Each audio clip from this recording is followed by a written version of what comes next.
اعوذ باللہ من الشیطان الرجیم، بسم اللہ الرحمن الرحیم۔ آج ہم انشاءاللہ اس کی تفسیر سورہ بقرہ کی آخری دو آیاتیں جو ہیں آمن الرسول بما انزل، اس کی تفسیر پڑھیں گے۔ اور اس کا جو ہمارے تورات اور زبور کتاب میں آپ کو پتہ ہے کہ اللہ تعالیٰ کے حمد اور نغمے ہی تھے، اور تورات ہے، زبور ہے، انجیل ہے، قرآن پاک ہے، تو اس ساروں پہ ان کو علیحدہ علیحدہ زبانوں میں بھیجا گیا تھا جو اس وقت کی زبانیں تھیں۔ قرآن پاک عربوں کے لیے تھا تو اس کو عربی زبان میں بھیجا گیا۔ اس کا مقصد یہ ہے کہ مطلب دیکھو، ہمیں ذرا یقین کرنا چاہیے آخرت پہ، کہ آخرت قبر کی اژدہائیں جو ہے وہ اونٹوں کی طرح ہے۔ اونٹ یہ دنیا والے اژدہائیں نہیں ہیں، ان کے منہ اتنے بڑے بڑے ہیں، ان کے دانت اتنے بڑے ہیں، تو ہم صرف قصوں کی طرح سنتے ہیں، یقین نہیں ہے۔ اگر یہ یقین ہوتا تو یہ دنیا جنت بن جاتی، دنیا جنت بن جاتی، کیونکہ ہمیں جب پتہ ہوتا ہے نا تو کہ اس آگ پہ ہم ہاتھ رکھیں گے تو ہمارے ہاتھ جل جائیں گے،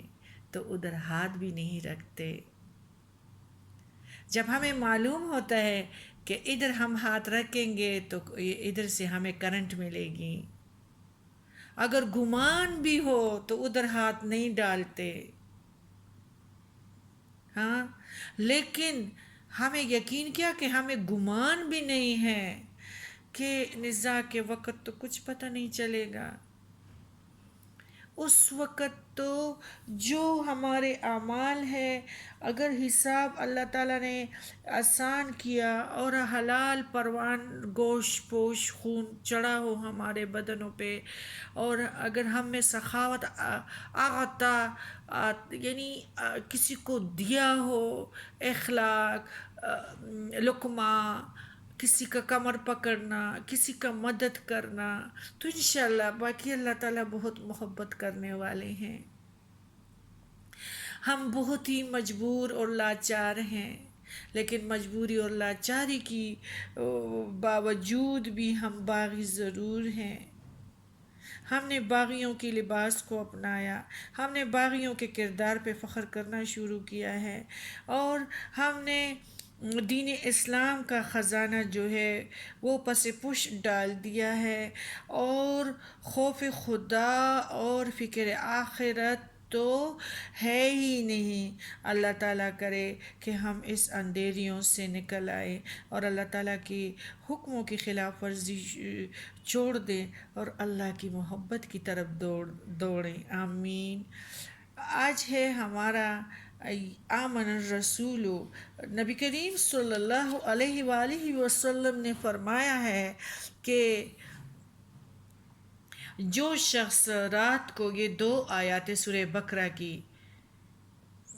پڑھ لے تو یہ اس کے لیے کافی ہیں۔ ابن عباس رضی اللہ تعالیٰ عنہ کی روایت ہے کہ رسول اللہ صلی اللہ علیہ وآلہ وسلم نے فرمایا کہ اللہ نے دو آیات جنت کے خزانوں میں سے نازل فرمائی ہیں، جس کو تمام مخلوق کی پیدائش سے 2000 سال پہلے خود رحمان نے، اللہ نے اپنے ہاتھ سے لکھ دیا تھا، اور جو بندہ ان کو عشاء کی نماز کے بعد پڑھ لے تو وہ اس کے لیے قیام اللیل یعنی تہجد کے قیام مقام ہو جاتی ہیں۔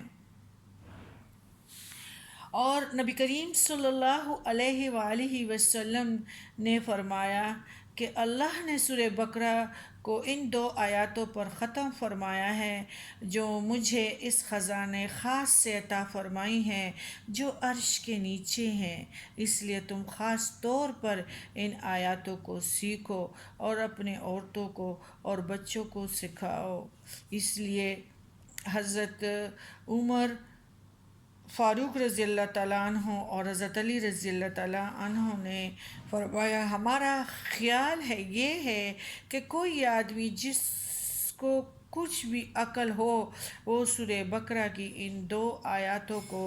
پڑھے بغیر نہیں سوئے گا۔ ان دونوں آیاتوں کی معنی خصوصیات تو بہت ہیں، لیکن ایک نمایاں خصوصیت یہ ہے کہ سورہ بقرہ میں اکثر احکام شرعیہ جمالاً و تفصیلاً ذکر کر دیے گئے ہیں۔ اعتقادات، عبادات، معاملات، اخلاق، معاشرت وغیرہ۔ آخری 2 آیاتوں سے پہلے آیت میں آیات اشعار مومن کی مدح کی گئی ہے، جنہوں نے اللہ کے آیاتوں میں سے پہلی آیات میں آیات شعار مومن کی یعنی جو مدح کی گئی ہیں، یعنی اس پہ اللہ تعالیٰ کے احکامات پر لبیک اس نے کہا اور تعمیل کے لیے تیار ہو گیا، اور دوسری آیات میں ایک شبہے کا جواب دیا گیا جو ان دونوں آیاتوں سے پہلے آیات میں اصحابوں کو پیدا ہو گیا تھا، اور ساتھ ہی اپنے فضل اور رحمت اور بے حساب کا ذکر فرمایا، اور وہ یہ تھا کہ قرآن کریم کی یہ آیت نازل ہوئی، وَإِن تُبْدُوا فِي أَنفُسِكُمْ أَوْ تُخْفُوهُ يُحَاسِبْكُم بِهِ اللَّهُ، تمہارے دلوں میں ہے، تم اس کو ظاہر کرو یا چھپاؤ، ہر حال میں اللہ تم سے اس کا حساب لیں گے۔ یہ جو تھا یعنی آپ کو پتہ ہے اس آیات کا اصل مراد تو یہی تھی نا کہ اپنے اختیار اور ارادہ سے جو کوئی عمل اپنے دل میں کرو گے اس کا حساب ہوگا، غیر اختیاری وسوسے اور بھول چک اس میں داخل ہی نہ تھی۔ لیکن الفاظ قرآن بظاہر عام تھے، اس کے عموم سے یہ سمجھا جاتا تھا کہ انسان کے دل میں غیر اختیاری طور پر کوئی خیال آئے گا تو اس کا بھی حساب ہوگا۔ صحابہ کرامہ یہ سن کر گھبرا اٹھے، نبی کریم صلی اللہ علیہ وآلہ وسلم سے عرض کی، یا رسول اللہ صلی اللہ علیہ وآلہ وسلم، اب تک تو ہم یہ سمجھتے تھے کہ ہم جو کام اپنے ارادہ اور اختیار سے کرتے ہیں حساب انہی اعمال کا ہوگا، غیر اختیاری خیالات جو دل میں آ جاتے ہیں ان کا حساب نہیں ہوگا، ہم تو یہ سمجھ بیٹھے تھے۔ مگر اس آیات سے معلوم ہوا کہ ہر خیال پر جو دل میں آئے حساب ہوگا، اس میں عذاب سے نجات پانا سخت دشوار ہو گیا ہے ہمارے لیے۔ نبی کریم صلی اللہ علیہ وآلہ وسلم کو اگرچہ آیات کی صحیح مراد معلوم تھی، مگر الفاظ کے عموم کے پیش نظر آپ صلی اللہ علیہ وآلہ وسلم نے اپنی طرف سے کچھ کہنا پسند نہیں فرمایا، بلکہ وحی کا انتظار کرتے رہے۔ صحابہ رضی اللہ تعالیٰ عنہما کو یہ تلقین فرمائی کہ اللہ کی طرف سے جو حکم آئے خواہ آسان ہو یا دشوار، مومن کا کام یہ نہیں کہ اس کے ماننے میں ذرا بھی تامل کرے۔ تم کو چاہیے کہ اللہ کے تمام احکام سن کر یہ کہو، سمعنا وأطعنا غفرانک ربنا وإلیک المصیر، یعنی اے ہمارے پروردگار، ہم نے آپ کا حکم سنا، اس کی اطاعت کی۔ اے ہمارے پروردگار، اگر حکم کی تعمیل میں ہم سے کوئی کوتاہی ہوئی تو اس کو معاف فرما دے، کیونکہ ہمارے سب کا آپ ہی کی طرف لوٹنا ہے۔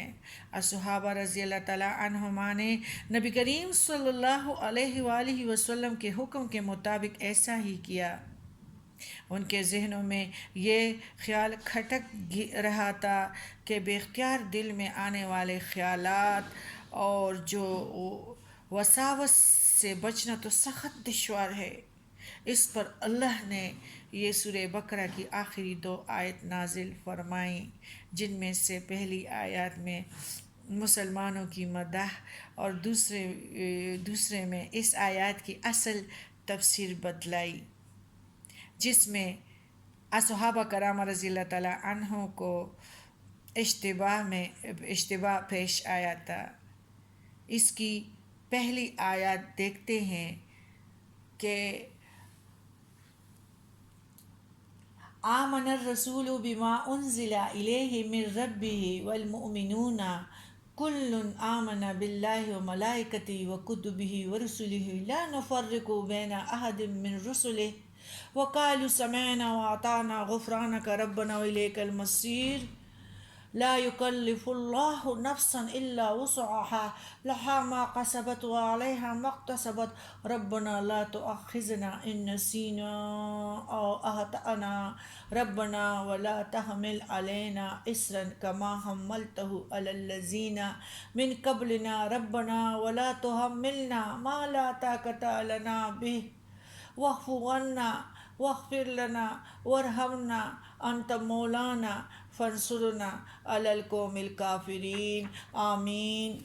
نبی کریم صلی اللہ علیہ وسلم نے خاص تاکید کی ہے کہ آخر میں آمین ہر مومن کو چاہیے کہ کہا کرے۔ اس طرح ہے کہ پھر یعنی مطلب ایمان کا مطلب رسولوں پر ایمان، ان کے لیے اپنے سے پہلے کے رسولوں اور پہلی نازل شدہ کتابوں پر ایمان لانا ضروری ہے، اور یہ ایمان اجمالی ہوتا ہے، تفصیلی نہیں ہوتا، کیونکہ نیا رسول آتا ہی اس وقت ہے جب سابقہ رسول کی کتاب میں تحریف اور تعویل کر کے اس کا خلیہ بگاڑ دیا جاتا ہے اور اس کی تعلیم کو مسخ کر دیا جاتا ہے، کچھ کا کچھ بنا دیا جاتا ہے۔ اب محمد رسول اللہ صلی اللہ علیہ وآلہ وسلم پر تفصیلی ایمان لانا ضروری ہے، اور آپ صلی اللہ علیہ وآلہ وسلم پر ایمان کا مطلب آپ پر منزل من اللہ، شریعت کے ایک ایک جز کو واجب الاتباع سمجھنا اور اس کے مطابق عمل پیرا ہونا، اور اپنی زندگی کو اس سانچے میں ڈالنا، جس طرح لوہے کو پگھلایا جاتا ہے اور اس کے لیے سانچے بنے ہوئے تھے، تو پگھلے ہوئے لوہے کو جب اس میں ڈالا جاتا ہے تو پھر کیا ہوتا ہے،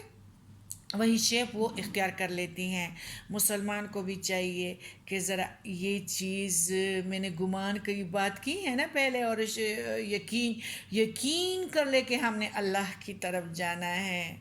ہاں، جب یقین کریں گے تو یہ دنیا بھی تو جنت ہے، اس میں بھی تو اللہ تعالیٰ نے ہرے بھرے پتے پھول ایک ہی زمین سے آپ لوگوں کے لیے ہر موسم میں پپیتے انگور اور کیا کچھ نہیں بنایا ہے، ہاں، خربوزے تربوز اور یہ ساری چیزوں، پانی زمین ایک، لیکن یہ ہے کہ ہم نے آخرت کو بھول دیا ہے، اور آخرت کی بھول انسان کو بدعمل بنا دیتی ہے۔ ہاں، تو یہی سانچہ ہے کہ ہم قرآن کو عطا کرنے والوں کے پاس جائیں گے، سیکھیں گے، تو ہم خود لوہے کی طرح اگر ہیں تو پگھلیں گے، اور اسی قرآن کے مطابق ہم اپنے آپ کو بنائیں گے اور دور رہیں گے مکر سے، جھوٹ سے، غیبت سے، فسق سے، منافقت سے پرہیز رکھیں گے، اور اپنی زندگی کو اس سانچے میں ڈالنا ہے۔ اور سابقہ کتابوں پر اجمالی ایمان کا مطلب یہ ہے کہ ان کتابوں میں جو باتیں شریعت اسلامیہ کے مطابق ہیں انہیں منزل من اللہ سمجھا جائے، اور جو مخالف ہیں انہیں لوگوں کا اضافہ یا تحریف سمجھا جائے، اور جو باتیں نامطابق ہوں، نامخالف ہو، ان کی نہ تصدیق کی جائے اور نہ تکذیب، یعنی سینے میں وسعت پیدا کرنا چاہیے۔ خواہ بس جو کچھ قرآن میں ہے، مومن باتونی نہیں ہوا کرتا، وہ الجھتا نہیں ہے، بس جو کچھ قرآن میں ہے، جو احادیث میں ہے، چپ کر کے بس یہ مت کہو، یعنی نہ کوئی تکذیب کی ضرورت ہے، نہ کسی فتوے کی ضرورت ہے۔ رسولوں میں فرق کرنے کی دو صورتیں ہیں، ایک یہ کہ کسی کو تو اللہ کا رسول مانا جائے اور کسی کو نہ مانا جائے، جیسے یہودی نہ عیسیٰ علیہ السلام کو رسول مانتے تھے، اور نبی کریم اور نہ ہمارے پیارے نبی صلی اللہ علیہ وآلہ وسلم کو اور عیسیٰ علیہ السلام کو اللہ کا نبی نہیں سمجھتے تھے،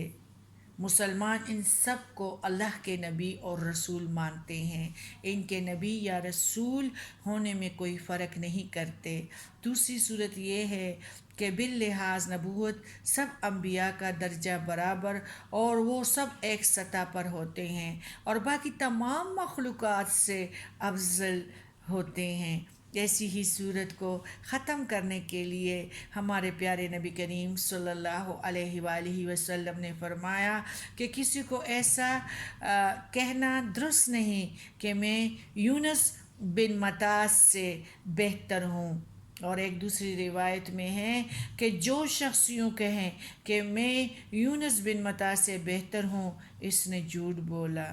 بخاری کتاب التفسیر تفسیر الآیات انا اوحینا الیک کما۔ انبیاء کی ایک دوسرے پر فضیلت جس طرح تمام انسان ہونے کے لحاظ سے ایک سطح پر ہوتے ہیں، لیکن ان میں کچھ اچھے کچھ برے، کچھ عادل، کوئی ظالم، کوئی مشرک، کوئی موحد، عرض یہ کہ ان کے بے شمار اقسام بن جاتی ہیں۔ اسی طرح تمام مسلمان ہونے کے لحاظ سے یا بالالفاظ دیگر قانونی لحاظ سے تو ایک سطح پر ہوتے ہیں، لیکن ان کے اعمال صالحہ اور غیر صالحہ کی بنا پر ان کی کئی اقسام بن جاتی ہیں۔ اسی طرح تمام انبیاء نبوت کے لحاظ سے ایک سطح پر ہے اور ان میں کوئی فرق نہیں، مگر فضائل کے لحاظ سے ان میں بھی فرق ہوتا ہے، اور یہ فرق قرآن کی اس آیات تِلْکَ الرُّسُلُ فَضَّلْنَا بَعْضَهُمْ عَلَىٰ بَعْضٍ سے ثابت ہے، اور بے شمار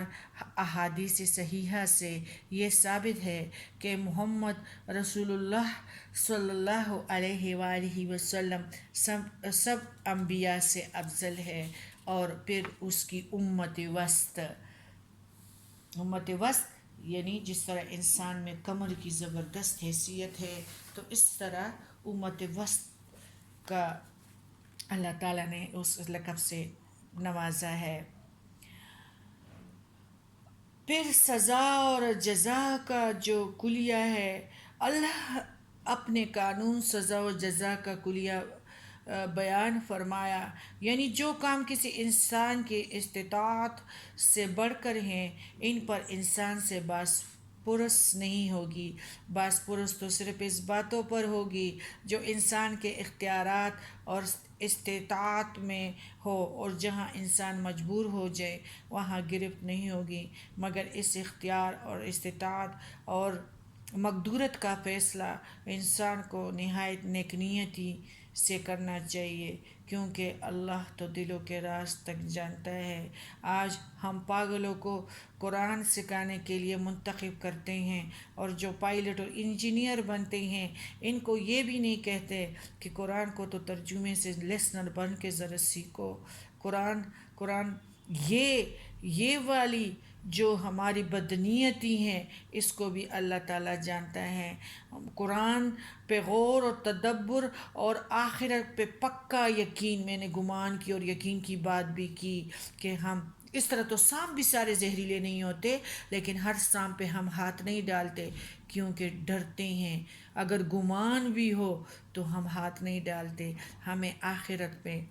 ہمیں قبر پہ، ہمیں نزاع کی گھڑیوں پہ یہ نہ یقین ہے اور نہ گمان ہے، اس لیے ہم نے اللہ تعالیٰ کی اس کتاب کو، یعنی اس کتاب کو ہم نے پس پش ڈالا ہے۔ جب بیٹیوں کی شادیاں ہوتی ہیں تو شادی ہال میں میوزک کے ساتھ ان کے سروں پہ رکھ کے لایا جاتا ہے، اس کی سبق دو، تم لوگوں کی دعائیں کیوں قبول نہیں ہوتی، اولاد کچھ اور تم لوگ کچھ اور، تم لوگ کچھ اور خوشیوں میں مست ہو، وہ کچھ اور خوشیوں میں۔ اس جملہ میں اللہ نے اپنے قانون جزا و سزا کا دوسرا کلیہ بیان فرمایا ہے کہ انسان کو وہی کچھ ملے گا جو اس نے خود کمایا ہو، اور وہ ضرور اسے ملے گا، اور جو کوئی برا کام کیا ہو تو اس کی سزا بھی اسے ہی ملے گی اور ضرور ملے گی۔ یعنی اس طرح آبا و اجداد نے کسی نیک کام کا کچھ کیا ہو، سلسلہ شروع کیا ہو، ضروری ہے کہ بچے بھی اسی میں لگے رہیں گے، تو صدقہ جاریہ اس نے چھوڑ دیا، اثرات بھی نیکی کے چھوڑ دیے، اس کے درجات ادھر بلند ہوں گے۔ اگر اس نے ادھر کچھ اس طرح دندہ شروع کیا ہے کہ اس میں پھر بچے بھی انوالو ہیں، اس میں اس کے نواسے اور پوتے بھی انوالو ہیں، تو ظاہر ہے کہ قابل کی طرح اس نے بھی کچھ کام اس طرح برے کاموں کی بنیاد رکھی تھی، اور پھر اس کے اثرات موت کے بعد اس پہ جاری رہیں گے۔ اللہ تعالی ہمیں حلال کمائی کی طرف کوشش کرنے والے بنا دیں، اور اللہ تعالی ہمیں بلائی کی طرف خود ہی ہمارا کام کر دے، بلائی کی طرف ہماری نیتوں میں بھلائی لائے، اور برائی اور حرام خوری سے ہمیں بچا کے رکھیں۔ ایک جگہ پہ تو دیکھو جو ہیں، آپ کو پتہ ہے، گانے بجانے، میوزک کے اور اس طرح کے کلب اور یا حرام کاروبار، یہ کیا ہے؟ یہ خود موت کے بعد اثرات ان کے پوتے اور بچے بھی کریں گے، اور ان پہ اثرات جاری رہیں گے۔ برزخ کے جو برزخ میں جو زندگی ہے اس میں ان پہ اثرات جاری رہیں گے۔ پھر ہے کہ یعنی ان لوگوں نے جو کیا ہے تو اس کو ضرور ان کی کمائی ان کو ملے گا، اور جو کوئی برا کام کیا ہو تو اس کا سزا بھی اسے ہی ملے گی، اور ضرور ملے گی۔ یہاں آبا و اجداد کی نیکی کام نہ آ سکتی ہیں، اور نہ ان کا حسب نسب کوئی اور یعنی کہ یہ اس کو کوئی اور بڑھے گا کہ یہ اس خاندان سے تھی، نہ۔ البتہ یہ ضرور ممکن ہے کہ کسی شخص نے کسی نیک کام کی بنیاد رکھ دی ہو، یعنی مسجد بنائی، تو مسجد تو زندہ ہے، اس میں تو قرآن بھی پڑھا جاتا ہے، حلال رزق کا کاروبار شروع کیا ہے تو وہ بھی زندہ ہے، بچوں کو قرآن سکھایا ہے، بچوں کو سب کچھ حکم دیے تھے، برے کاموں سے ان کو دور رکھا، نیکی کی بنیاد اس نے رکھی ہیں، تو اس کا تو صحیح بات ہے، اثرات تو پڑیں گے موت کے بعد۔ نیک کام کی بنیاد اگر اس نے رکھ دی ہوں تو ان کے اثرات اس کے موت کے بعد بھی جاری رہیں گے، تو اس نیکی کام میں اس کو بھی برابر کا حصہ ملتا رہے گا، ان کے زندہ بچوں کو بھی ملتا رہے گا، ان میں بھی کوئی کمی نہیں رہے گی، اور اس کو بھی برزخ والی زندگی میں ان کے درجات نیک لوگوں میں بلند کیے جائیں گے، اور ان کی قبر کو اور وسیع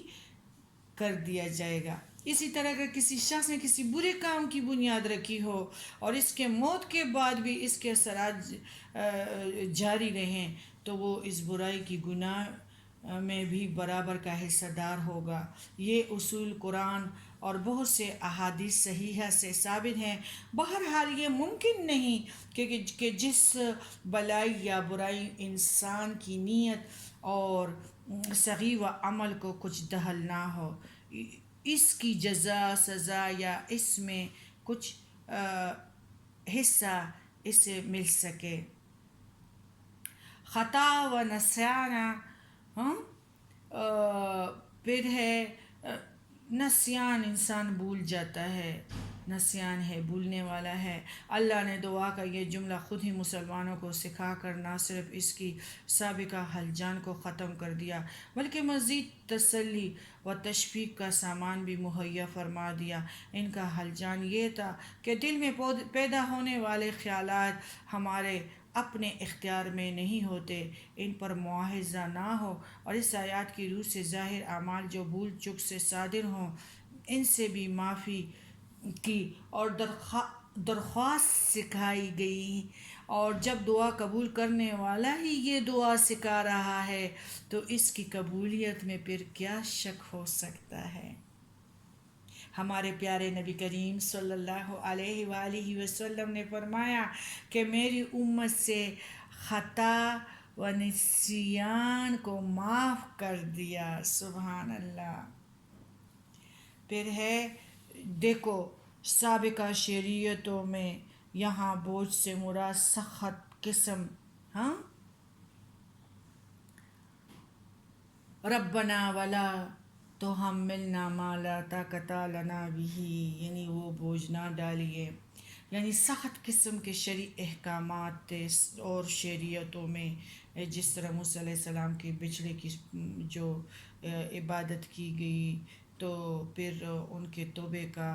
یہ تھا، توبہ صرف یعنی ان کا کہ حکم آیا کہ ان کی گردنیں دڑوں سے علیحدہ کر دو تو ان کی توبہ قبول ہو جائے گی۔ پھر یہودیوں میں صرف قصاص تھا، دیت یا معافی کی کوئی صورت نہیں تھی، جو ہمارے امت محمدیہ میں الحمدللہ معافی کی صورت ہے اور دیت بھی ہے، اور صرف توبہ کہ ہم کہیں ربنا ظلمنا انفسنا وان لم تغفر لنا وترحمنا لنکونن من الظالمین، اور بہت سارے اس طرح ہے، استغفر اللہ، اور بہت سارے لا الہ الا انت سبحانک انی کنت من الظالمین،